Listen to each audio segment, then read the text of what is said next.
One whisper in the dead of night saved a billionaire from a fate he never saw coming. On a stormy night in Chicago, a billionaire's carefully built world came to the edge of collapse. Behind the polished mahogany and glass of his penthouse office, an ordinary evening turned into a silent battle for survival. And in that moment, it wasn't money, influence, or power that saved him. It was a child's voice. "Don't talk," she whispered. Just 3 words, but they carried the weight of a life-or-death warning. What she saw that night would remain unspoken, yet it set in motion a chain of betrayal, secrets, and choices no one could have predicted. This is the story of how a maid's daughter changed the fate of a man who thought he was untouchable. Just before we dive in, let us know in the comments where you're watching from today. We love seeing how far these stories reach. And make sure you're subscribed so you don't miss tomorrow's special video. Now let's jump back in. Enjoy the story. The little girl's whisper cut through the silence like a shard of glass. Elias Vance was a man who commanded boardrooms, yet this child now held all the power in the room. Her wide blue eyes were fixed on something he couldn't see, something that terrified her into silence. The storm hammered against the penthouse windows, each gust of wind a howl across the Chicago skyline. Inside, the office of Elias Vance was a fortress of quiet order. Mahogany walls lined with books stood silent witness.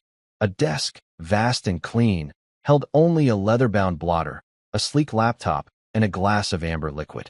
Elias ran a hand through his graying hair. At 58, he felt the weight of every late night, every battle fought in the sterile arenas of finance. He was the last of the Vance line, great-grandson of the legendary General Thaddeus Vance, a man whose portrait watched him from the far wall.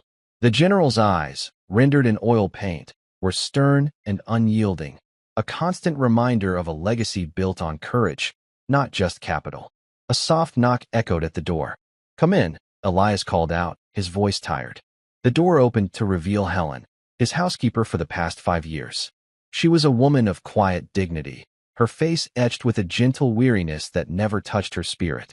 Beside her, holding her hand, was her daughter, Clara, 12 years old, with blonde hair that fell like a curtain of silk around her small face. She looked entirely out of place in this world of steel and glass. She clutched a worn teddy bear, its button eyes seeming to survey the room with a similar sense of awe. "I'm sorry to disturb you, Mr. Vance," Helen said softly. "Clara wanted to say goodnight. We're just leaving." Elias offered a rare, small smile. He had a soft spot for the girl. She never asked for anything, never made a fuss. She would simply sit in the kitchen, drawing in her notebook while her mother worked, a small island of innocence in his sprawling, empty home. "It's no disturbance, Helen." "Good night, Clara." The girl didn't answer. She took a hesitant step into the room, her gaze sweeping past him. It landed on the corner of his desk, where his most trusted advisor, Gregory Finch, was just placing the freshly poured glass of whiskey. Gregory had been with him for 20 years, a man whose loyalty Elias had never questioned. "Your evening drink, Elias," Gregory said, his voice smooth as ever. He was impeccably dressed, his smile practiced and easy. "A rough day? You deserve it." Elias reached for the glass, his mind already drifting to the quarterly reports he still had to review. But he stopped. Clara had taken another step forward, her knuckles white where she gripped her mother's hand. Her blue eyes were wide, locked on Gregory. She wasn't looking at him with childhood shyness. It was fear, pure, undiluted fear. "Clara, what is it?" Helen whispered, tugging gently on her arm.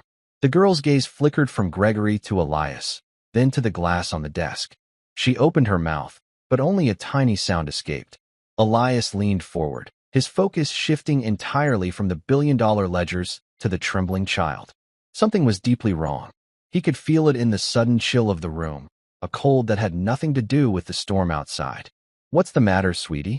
Elias asked, his voice softer than he intended. Clara's eyes darted back to Gregory, who stood with a placid, unreadable expression. He even offered her a small, condescending smile. "Cat got your tongue, little one." That was when she moved.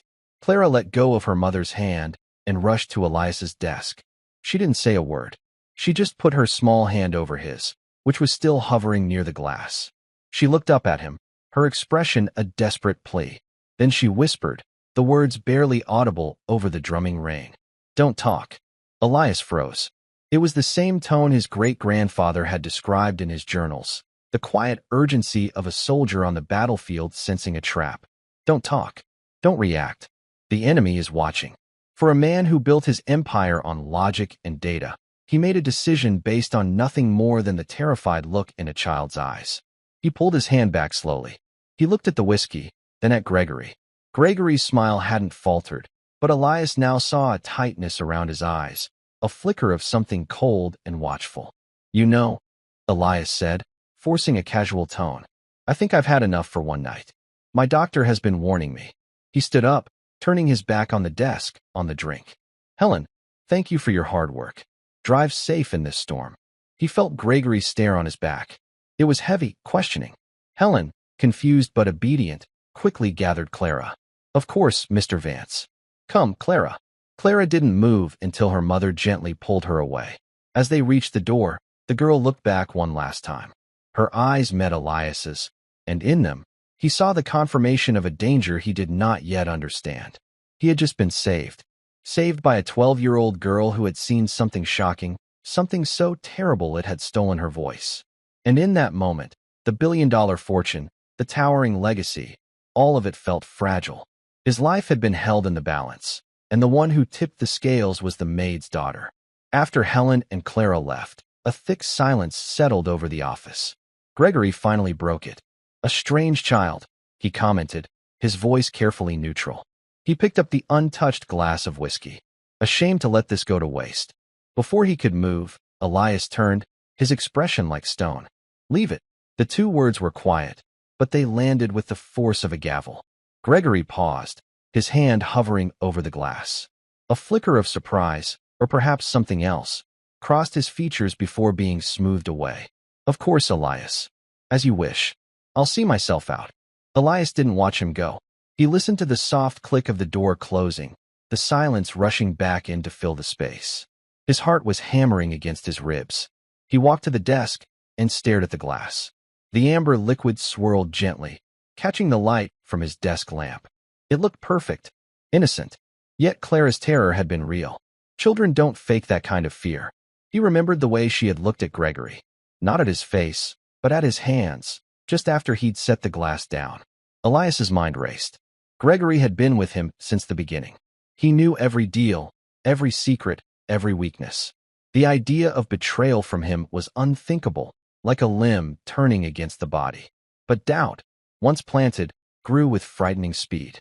Elias carefully picked up the glass, using a handkerchief from his pocket. He walked over to a large potted ficus plant by the window. Without a moment's hesitation, he poured the entire contents of the glass into the soil. He felt foolish, like a man seeing ghosts in the shadows. But he would rather be a fool than be dead. He trusted the general's blood in his veins, and that blood was screaming that he had just dodged a bullet. He stood there for a long time, watching the rain trace paths down the glass. He thought of Clara. A little girl with a worn teddy bear had shown more courage than half the men on his board. She hadn't screamed or pointed. She had been clever. She had understood, on some primal level, that a direct accusation would have been a disaster. So she had used the only weapon she had, a whispered warning. Don't talk. A profound sense of debt washed over him. It was a feeling he was not accustomed to. People always wanted something from him. His money, his influence, his time. Clara wanted nothing. She had acted out of pure, selfless instinct. The next morning, the ficus plant was dying. Its leaves, once a vibrant green, were curled and brown, as if scorched from the inside out. Elias stared at it, a cold dread seeping into his bones. The proof was undeniable. The whiskey had been poisoned. The thought was so staggering it almost buckled his knees. Gregory, his friend, his confidant, for 20 years. Why? His first instinct was to call security, to have Gregory arrested, to unleash the full force of his power. But he stopped himself. This wasn't a simple business problem. It was a deep, personal betrayal. A clumsy move could be disastrous. Gregory was smart. He would have covered his tracks. An open accusation without irrefutable proof would be dismissed as the paranoia of an aging tycoon. Gregory could play the victim, turn the board against him. No, this required a different strategy. A strategy the general would have appreciated. Observation, patience, and the quiet gathering of strength. First, he had to see to the girl. He found Helen in the main kitchen, polishing silver with methodical strokes. Clara was at the small wooden table in the corner, her sketchbook open, but her pencil was still. She was just staring at the page, her expression distant. She looked smaller today, more fragile. The bravery of the night before had taken its toll. Elias approached quietly. Helen. Clara. Helen stood immediately, wiping her hands on her apron. Mr. Vance. Is everything all right? Her eyes were filled with a mother's worry. She knew something had happened, even if she didn't know what. Everything is fine, Elias lied smoothly. Thanks to your daughter. He looked at Clara. You were very brave last night. Clara looked up, her eyes still holding a shadow of fear. She gave a tiny, uncertain nod. I would like to reward you, Elias continued, pulling out his checkbook. It was his default solution to everything, a tool more comfortable in his hand than a hammer or a pen. Helen immediately stiffened. Mr. Vance, that's not necessary. We don't want anything. Her pride was a quiet, unshakable force. She worked for her money. She did not accept charity. This isn't charity, Helen, Elias said, his gaze fixed on Clara. This is payment for a service. A security consultation, you could say. He tried to make it sound like a joke, but the words fell flat. He realized how out of touch he was, how his wealth had become a barrier between him and genuine human connection. He put the checkbook away, feeling a flash of frustration. He owned half the city, but he couldn't figure out how to properly thank a 12-year-old girl. He tried a different approach. Clara, he said, kneeling down so he was at her level. It was an awkward, unfamiliar movement for him. Your mother told me you love to draw. She nodded again, clutching her pencil. My wife, he began, the word feeling strange on his tongue after so many years. My late wife, Eleanor, was an artist. Her studio is upstairs. It hasn't been touched since she passed. He hadn't been in that room in over a decade. The memory was too sharp. It has the best supplies. Canvases, paints, charcoals of every kind. I think she would have wanted someone to use them. Someone with a real gift.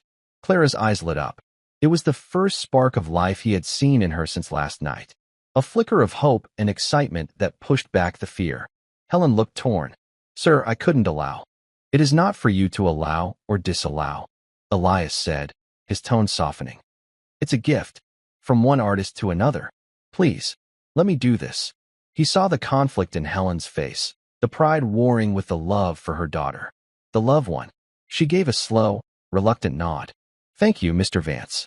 Thank Clara, he replied, standing up. She's the one who deserves it. As he walked away, he felt a strange sense of accomplishment that no corporate merger had ever given him. He had connected, just for a moment. And in doing so, he had forged an alliance. He needed them.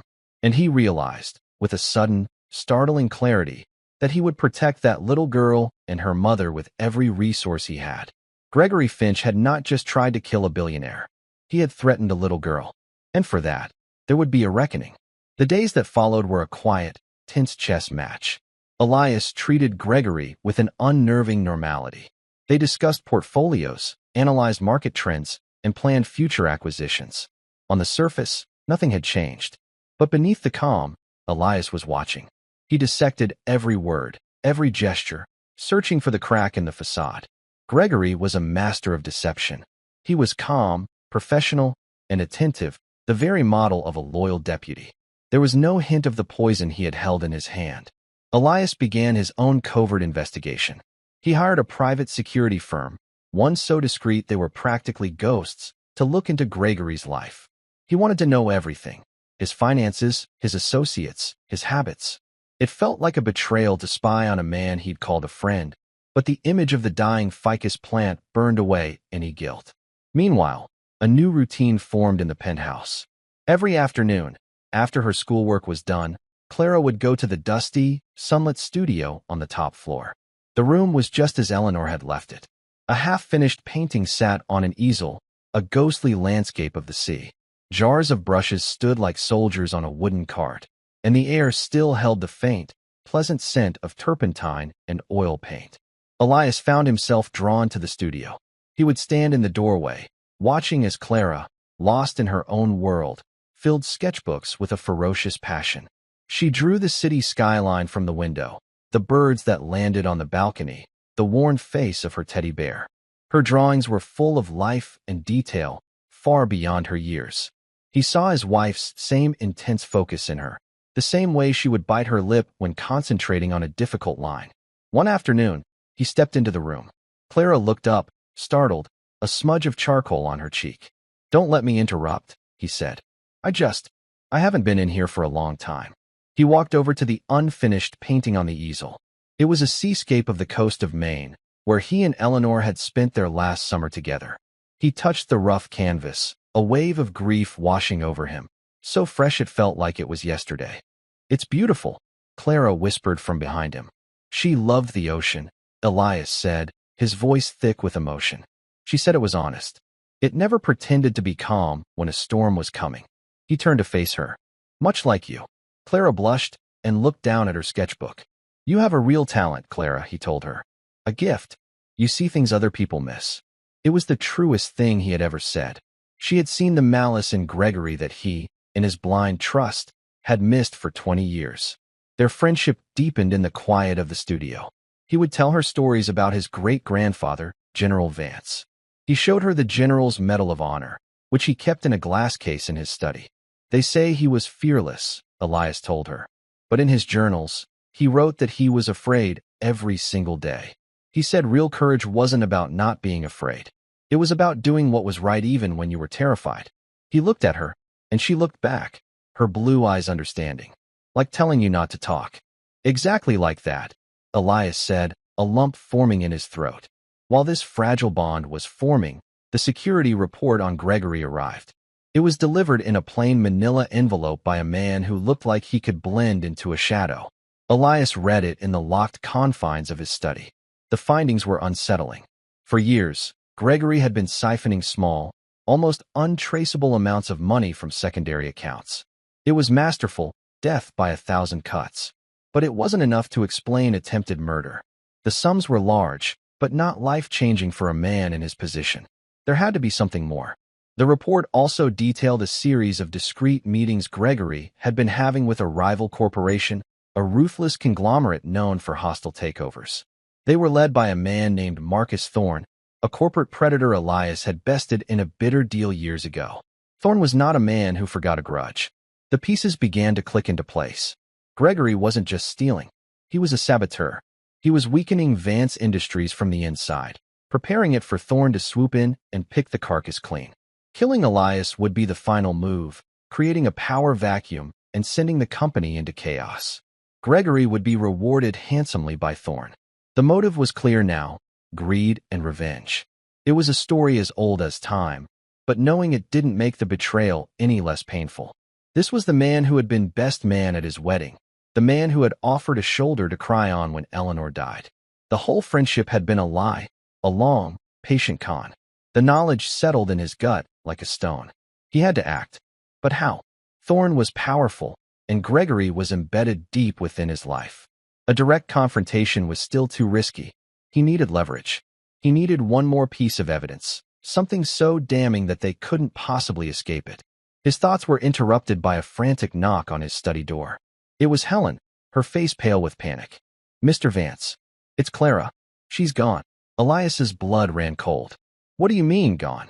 "She was playing on the balcony outside the studio. I just went to check on her, and she wasn't there. The door to the service stairs is open." A cold, primal fear seized Elias, worse than anything he had felt the night of the poisoning. Gregory. It had to be Gregory. He had seen Elias's growing closeness to the girl. He must have seen her as a loose end, the only witness. Elias bolted from the room, shouting for his head of personal security into his phone. He raced towards the service stairs, his mind a maelstrom of terror. He had let this happen. He had been so focused on the business, on the game of corporate espionage, that he had forgotten what was truly at stake. He had promised to protect her, and he had failed. The weight of that failure was heavier than his entire fortune. The service stairwell was cold and dimly lit, a concrete spine running down the core of the skyscraper. The air was still, amplifying the frantic thud of Elias's shoes as he descended. He shouted Clara's name, the sound swallowed by the echoing emptiness. He was followed by two of his security men, their faces grim, their movements swift and professional. "Check every floor," Elias commanded, his voice raw. Seal the building. No one gets in or out without my authorization. Find her. His mind was a torrent of worst-case scenarios. Gregory was clever. He wouldn't have done this himself. He would have hired someone, a professional who could snatch a child from a secure penthouse balcony and disappear into the city's labyrinth. The thought of Clara, small and terrified, in the hands of a stranger made him physically ill. He reached the ground floor lobby, a service area of polished concrete and steel elevators. It was empty. The security guard who was supposed to be at the desk was slumped over his console, a dark stain spreading on the back of his shirt. He's unconscious, one of the agents said, checking the guard's pulse. Shallow breathing. He's been drugged. The escape had been clean, professional. Elias felt a wave of helpless rage. He had all the money and power in the world, and it meant nothing. He couldn't turn back time. He couldn't teleport to her side. He was just a man, old and terrified, in an empty lobby. His phone buzzed. It was an unknown number. He answered, his hand trembling. Vance. The voice on the other end was distorted, metallic and cold. You've been looking into things that don't concern you. A foolish, sentimental old man. You should have just taken the drink. It wasn't Gregory. It was someone else. A hired hand. Where is she? Elias demanded, his voice cracking. She's safe. For now, the voice rasped. You will go to your office. You will transfer full controlling interest of Vance Industries to the holding company I'm about to text you. You will do it immediately. If you call the police, if you try anything clever, the girl dies. Do you understand? Let me speak to her, Elias pleaded. That's not part of the deal. You have 1 hour. The line went dead. A text message appeared moments later with a string of account numbers and corporate registrations. It was a ghost corporation, a shell, but Elias knew instinctively it would lead back to Marcus Thorne. This was the endgame. Gregory and Thorne weren't just planning a takeover, they were executing it. He stood frozen, the phone feeling like a block of ice in his hand. His company, his family's legacy, built over a century. Everything his great-grandfather, his grandfather, and his father had worked for. He was being asked to sign it all away to save the life of his housekeeper's daughter. There was no choice. Not really. He thought of Clara in the art studio, a smudge of charcoal on her cheek, her eyes bright with creation. He thought of her small hand on his, her whispered warning. She had saved his life without a moment's hesitation. How could he do any less for her? The company was just steel and glass and numbers on a page. Clara was life. She was hope. She was the future he hadn't realized he was missing. Get me to my office. Now, he ordered his security team. And get a medical team for this man. Back in the penthouse, the air was thick with dread. Helen was crumpled in a chair, sobbing quietly. Elias walked past her, his face a mask of determination. He went straight to his desk and began the process. It was a series of digital signatures and coded authorizations, a bloodless execution of a corporate empire. With each click, he felt a piece of his past fall away. The weight of his name, the pressure of the Vance legacy, it all seemed to fade, replaced by a single, sharp focus. Clara. He was halfway through the transfer when his private line rang. It was the head of his security detail, a former military intelligence officer named Peterson. Sir, we may have something, Peterson said, his voice clipped and urgent. The woman who works the flower stand across the street. She saw a man leaving the service exit about 20 minutes ago. He was carrying a large duffel bag. Looked heavy. He got into a Blacktown car. Did she get a license plate? Elias asked, his heart pounding. Partial. First 3 letters. And she noticed something else. The man had a tattoo on his wrist. A scorpion. Elias froze. The scorpion. He had seen that tattoo before. Years ago, on the wrist of a disgraced security contractor his company had fired for violent behavior. The man's name was Novak. He was a mercenary, a piece of work who would do anything for money. And Elias knew, with a sickening certainty, that Novak had worked for Marcus Thorne in the past. Peterson, Elias said, his voice low and cold. I know who he is. I may know where he's going. He remembered a file from years back. Novak had a brother who owned a warehouse down by the river, a derelict place that was often used for off-the-books business. It was a long shot, but it was the only one they had. He gave Peterson the address. Go there. Quietly. No sirens. I want a perimeter, but do not engage until I give the order. They think I'm sitting up here, beaten. Let them think that. He finished the final transfer. A notification pinged on his screen. Transaction complete. Vance Industries was no longer his. He felt a strange emptiness, followed by a surge of pure, cold resolve. He had given them what they wanted. Now, he would get his daughter back. He wasn't just Elias Vance, the CEO anymore. He was the great-grandson of General Thaddeus Vance. And he was going to war. He turned to Helen, who was watching him with wide, tear-filled eyes. I gave them the company, he said simply. They will release her now. It's going to be all right. He was lying. He knew men like Thorne and Novak. They didn't leave witnesses. Giving them the company hadn't bought Clara's safety. It had only bought him a little time. Time he now had to use to do what the police couldn't. He went to the general's portrait and pressed a hidden panel beside the frame. A section of the wall slid open, revealing a steel safe. Inside, nestled in velvet, was an old, heavy Colt M 1911 pistol. It was his great-grandfather's service weapon from the war. Elias hadn't touched it in 30 years. His hand was steady as he picked it up. The steel was cold and solid, a piece of history, a promise. He looked up at the general's painted eyes. Time to do what's right, he whispered. Even when you're terrified. The warehouse district by the river was a forgotten part of the city. Rusting brick buildings stood like skeletons against the gray, overcast sky. Rain had started to fall again, a cold, persistent drizzle that slicked the cracked asphalt. Elias, hidden in the back of an unmarked van a block away from the Target warehouse, watched the building through a pair of binoculars. Peterson sat beside him, a tactical map glowing on a tablet in his lap. We have teams covering all exits, Peterson reported in a low voice. Thermal scans show 2 heat signatures on the second floor. One large, one small and stationary. Clara. A knot of ice formed in Elias's stomach. Have they called? Elias asked. No, sir. The transfer went through 20 minutes ago. They should have released her by now. It was as Elias feared. They weren't going to let her go. They were tying up loose ends. He felt a surge of cold fury. He had played by their rules, and they had betrayed him. We're not waiting for a call, Elias said, his voice hard. He checked the old pistol tucked into the waistband at the small of his back. It felt heavy and alien. We're going in. Sir, that's not advisable, Peterson began. Let my team handle this. It's what we're trained for. She saved my life, Peterson. I'm not going to sit in a van while other men fight to save hers. I'm going in with you.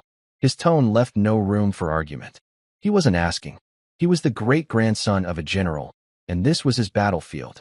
The team moved with silent, ghostly efficiency. They breached a side door, flowing into the cavernous ground floor of the warehouse. It was a maze of dusty crates and abandoned machinery. The only sounds were the dripping of water from the leaky roof and the whisper of their own movements. They ascended a set of rusted metal stairs, their weapons raised. As they reached the second-floor landing, they heard voices. One was the cold, metallic rasp from the phone call, Novak. The other was smooth and familiar, dripping with arrogance. Gregory Finch. The transfer is complete, Gregory was saying. Thorne has the company. It's over. Not quite, Novak's voice replied. What about the girl? She's a witness. Elias peeked around the corner. He could see them now. They were in a small, makeshift office. Gregory was pacing, a nervous energy about him. Novak, a burly man with a shaved head and the scorpion tattoo stark against his skin, stood with his back to a small, closed door. Clara was behind that door. Leave her, Gregory said, waving a dismissive hand. She's a child, a maid's daughter. Who's going to believe her? We just let her go somewhere in the city. She'll be too scared to say anything. Gregory, for all his treachery, still had a line he was unwilling to cross. He was a thief and a traitor, but not a murderer of children. Novak laughed, a harsh, ugly sound. That's not how Thorne operates. He doesn't leave loose ends. He's paying me to be thorough. He started to turn towards the door where Clara was being held. That's when Elias moved. He stepped out from behind the corner. That's far enough, Novak. Both men spun around, their eyes wide with shock. Novak reacted instantly, his hand reaching for a gun on his hip. But Elias was faster. He already had the general's old Colt in his hand, aimed squarely at Novak's chest. Elias, Gregory gasped, his face draining of all color. How?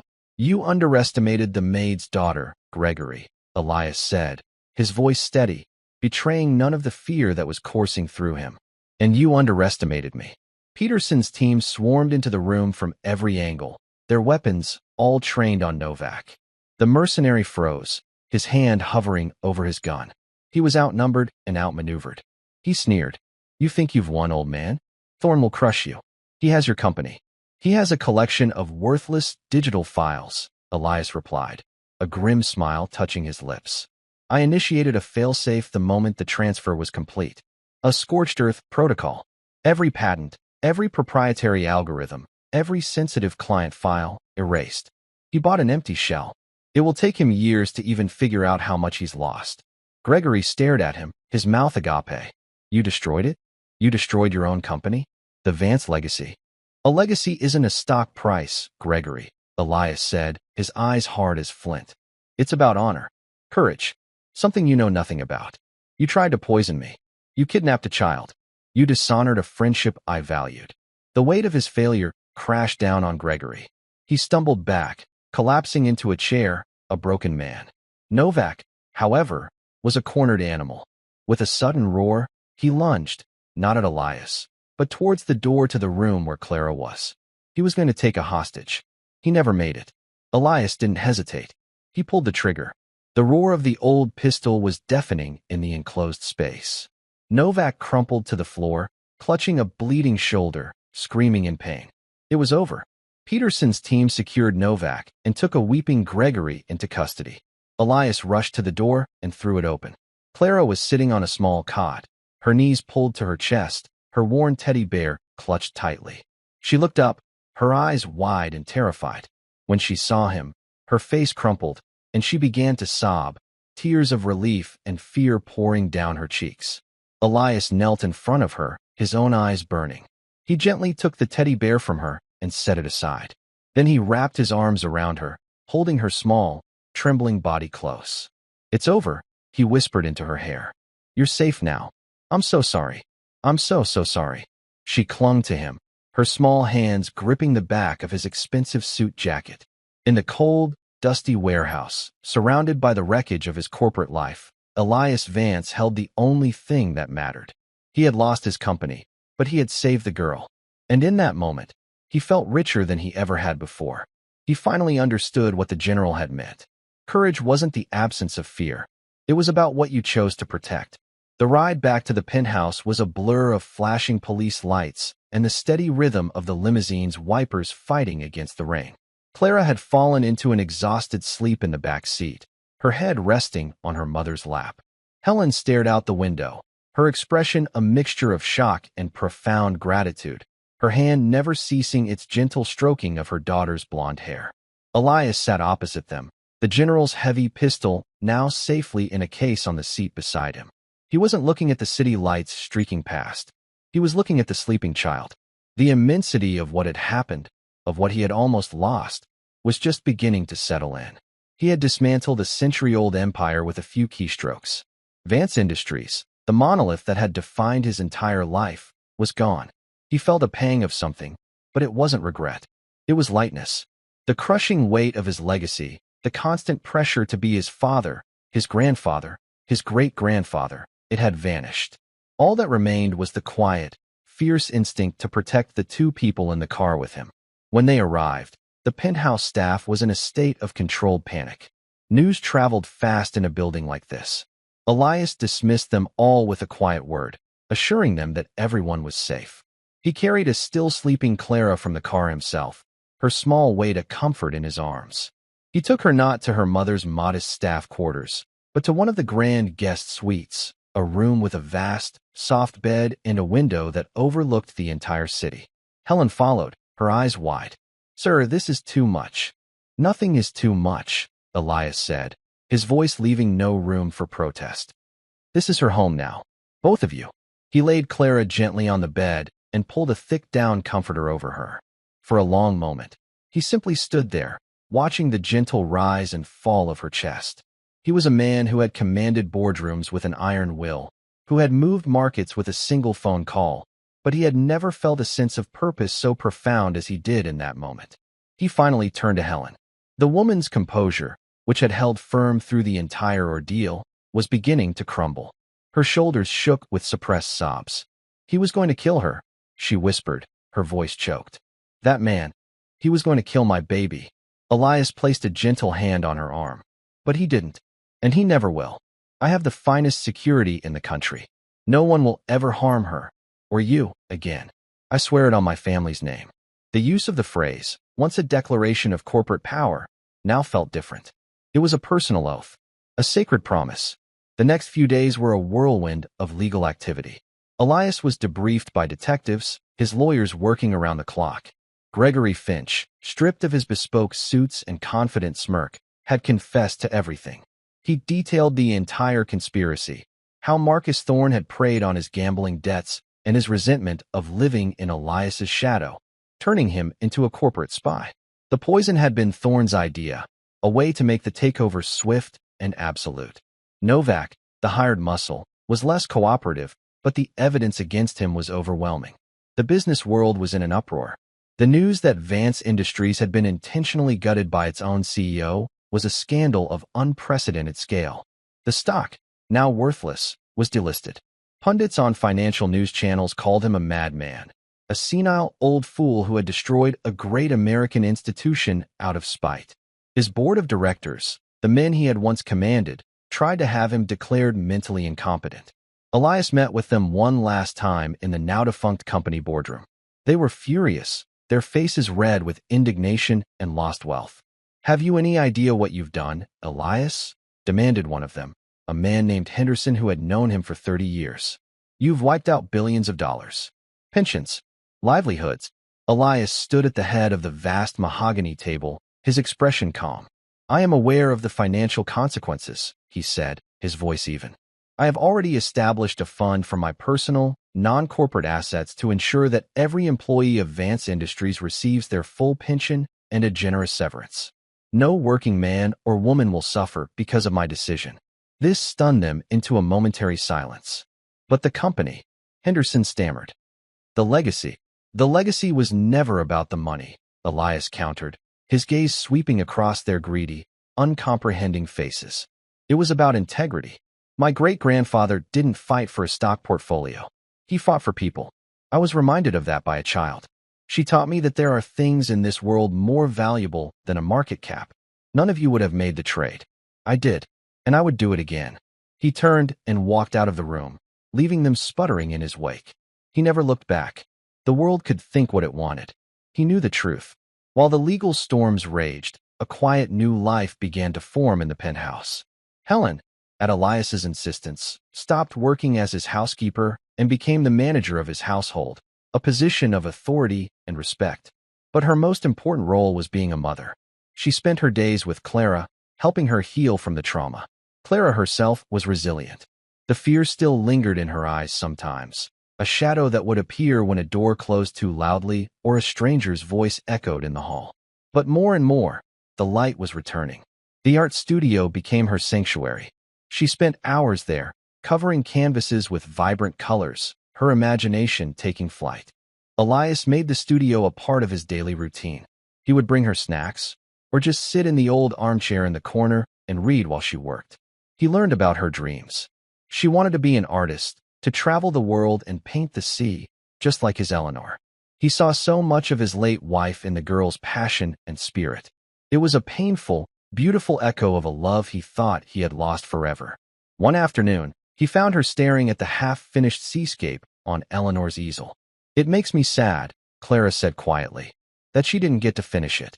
Me too, Elias admitted, his voice soft. He came to stand beside her. I never knew what to do with it. It felt wrong to move it, wrong to finish it. Clara looked up at him, her blue eyes full of a wisdom that seemed far beyond her years.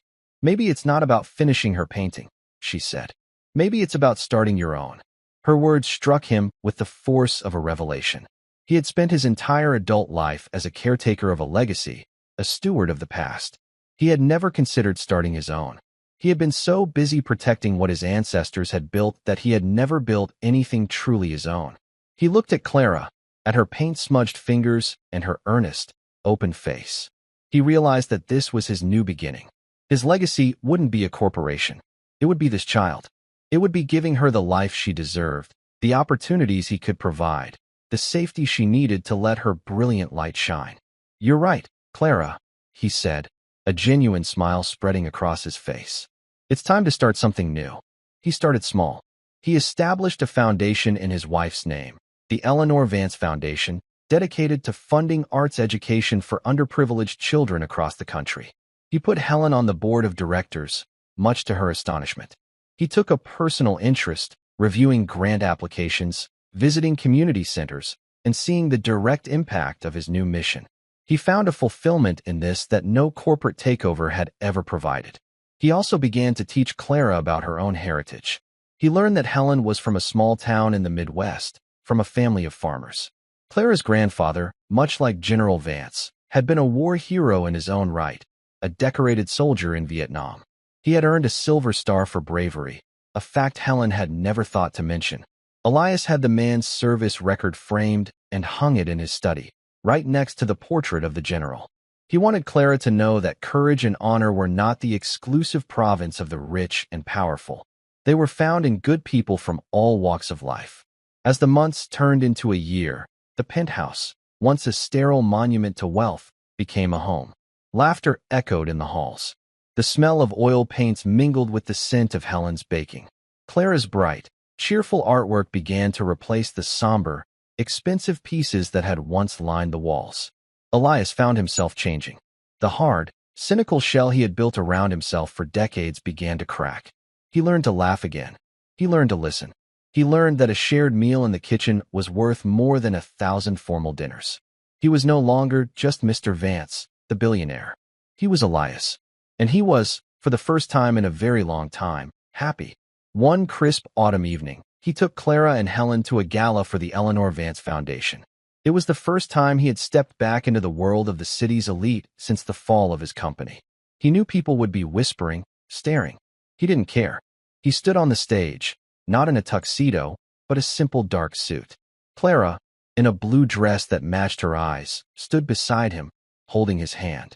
Helen watched from the front row, her face glowing with pride. When he spoke, his voice was not the booming command of a CEO, but the quiet, heartfelt tone of a man who had discovered what truly mattered.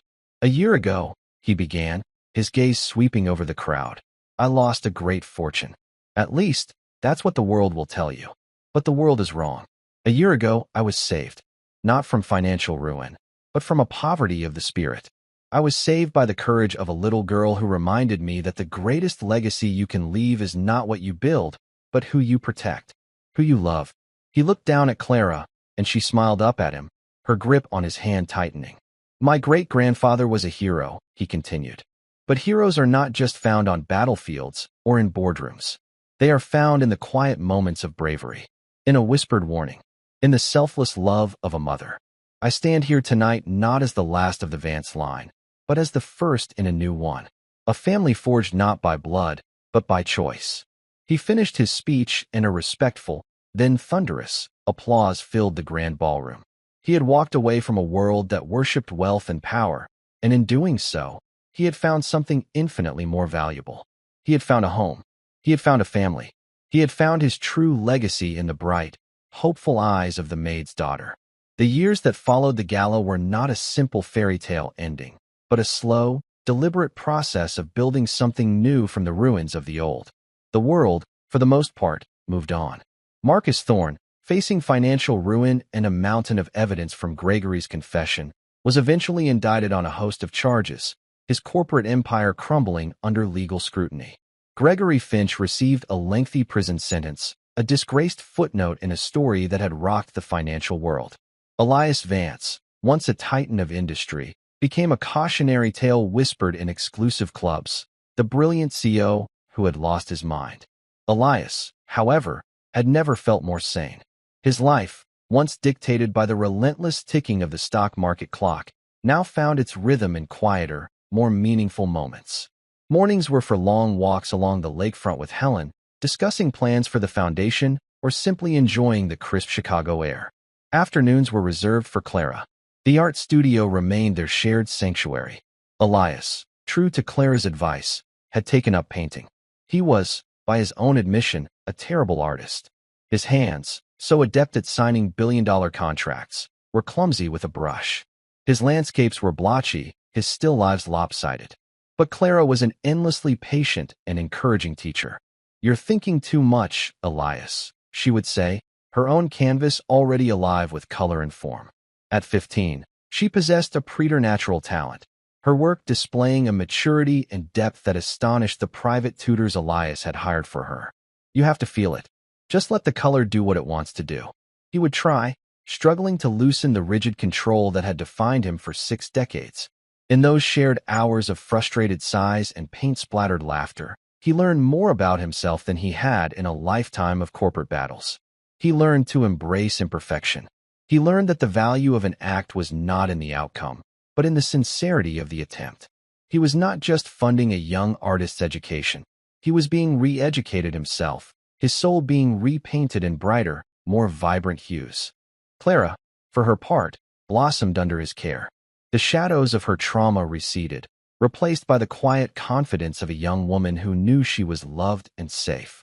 Elias enrolled her in the most prestigious private school in the city, a place filled with the children of the very people who now shunned him. It was not an easy transition. In the beginning, she was an outsider, the maid's daughter, who lived with the eccentric old billionaire. Whispers followed her down the polished hallways. Girls in designer clothes would look at her handmade dresses. Helen was a gifted seamstress, with a mixture of pity and contempt. One day, Elias found her sitting alone in the vast penthouse library, her sketchbook untouched, her eyes red from crying. "They said I don't belong here," she whispered, not looking at him. "They said my mother is just a servant and that you're crazy."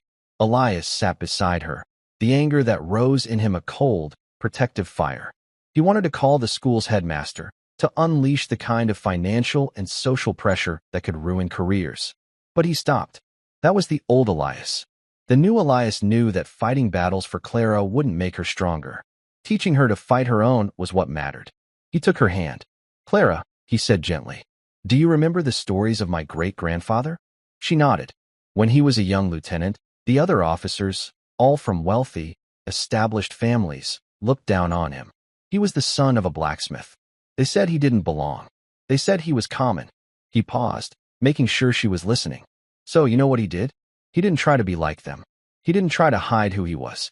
He just worked harder than all of them. He was smarter, braver, and a better leader of men. By the end of the war, he was a general, and they were all saluting him.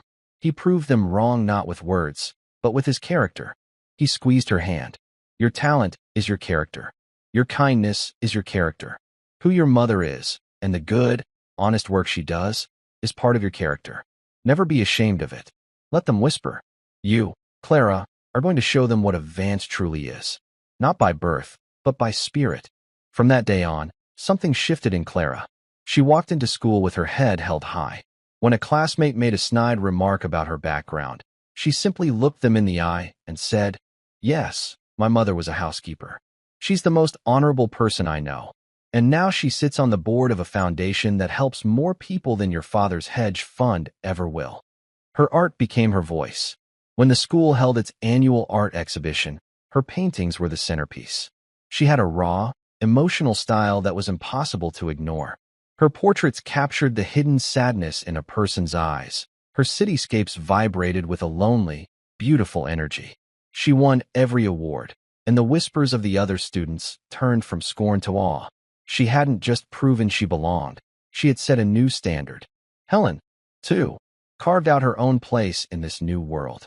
Managing the household staff of a billionaire was a daunting task, but she did it with the same quiet dignity and efficiency she had applied to polishing silver. She commanded respect not through intimidation, but through fairness and a deep, intuitive understanding of people. Her work on the foundation's board was even more transformative. At first, she was intimidated, a lone woman without a college degree sitting in a room full of lawyers and financial advisors. She rarely spoke, listening intently, learning the strange new language of endowments and grant proposals. Elias never pushed her. He simply made sure she had all the information, that her opinions were solicited, that she was treated as an equal. Her breakthrough came during a debate over funding a controversial arts program in a rough neighborhood. The other board members were hesitant, citing risks and low potential for a return on investment. Helen finally spoke, her voice quiet but firm. "You're talking about these children as if they're a stock to be analyzed," she said, her gaze steady. "I grew up in a place like that. Art wasn't a luxury. It was a lifeline. It was the only thing that gave some kids a reason to hope, a way to imagine a life beyond the one they were stuck in. The return on investment is a child who decides to pick up a paintbrush instead of a weapon. How can you put a price on that?" Her simple, powerful honesty cut through all the jargon. The program was funded unanimously. From then on, Helen was the moral compass of the foundation, the voice that reminded them all of their true purpose. As the years passed, the three of them, Elias, Helen, and Clara, coalesced into a true family. They celebrated birthdays and holidays together, creating new traditions. They supported each other through sickness and sorrow. Elias's health began to decline with age, his steps growing slower, but his spirit remained bright, fueled by the love that surrounded him. He was no longer the lonely king in his glass tower, but a patriarch, a grandfather, a mentor. When Clara turned 18, she had her first professional gallery show. The art world was buzzing. Critics lauded her as the most exciting young painter in a generation. The gallery was packed on opening night.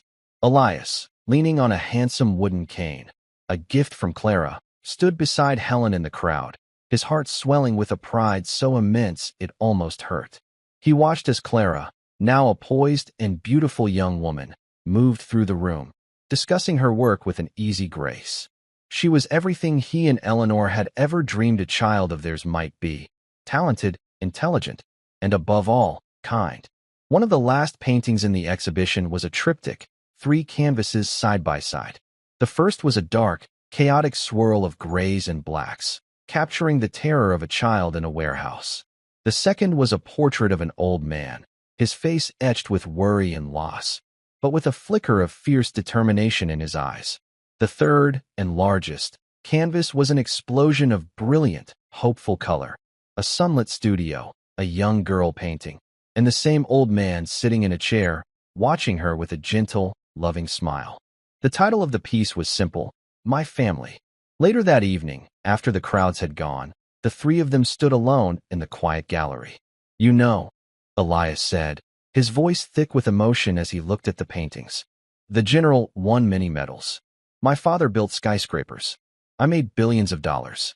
But this, Clara, this work of art that you have created from your heart, this is the greatest achievement in the history of the Vance family." Clara leaned her head on his shoulder. "We did it together," she whispered. He put his arm around her, and his other around Helen. The three of them stood there for a long time, reflected in the glass of the paintings, the maid, the billionaire, and the girl who had saved them both.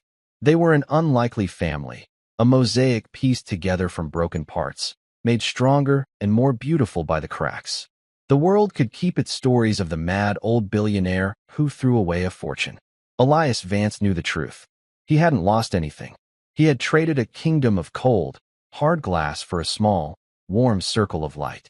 And he had won. He had won it all. And that's where we'll end the story for now. Whenever I share one of these, I hope it gives you a chance to step out of the everyday and just drift for a bit. I'd love to know what you were doing while listening. Maybe relaxing after work, on a late-night drive, or just winding down. Drop a line in the comments. I really do read them all. And if you want to make sure we cross paths again, hitting like and subscribing makes a huge difference. We are always trying to improve our stories, so feel free to also drop your feedback in the comment section below. Thanks for spending this time with me.